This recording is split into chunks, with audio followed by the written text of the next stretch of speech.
Hey everyone, this is Tim from Newer6 Studios. Today in this video I'm going to show you how to open up your glove box on your Tesla vehicle.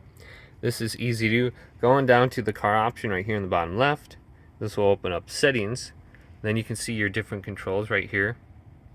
And then go on over and there will be an option for your glove box. Just tap this glove box option on the screen and the glove box will open up.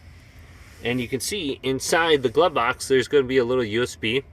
This is going to be for your Sentry mode video clips that are going to be saved. You can look at it on the screen or you can take this to a computer and view it.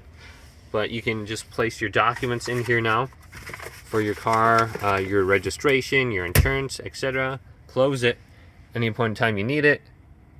Hit that if a police officer pulls you over or something like that, or if you have some sort of protection in there or whatever.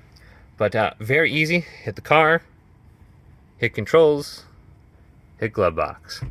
Hopefully this video did indeed help you out.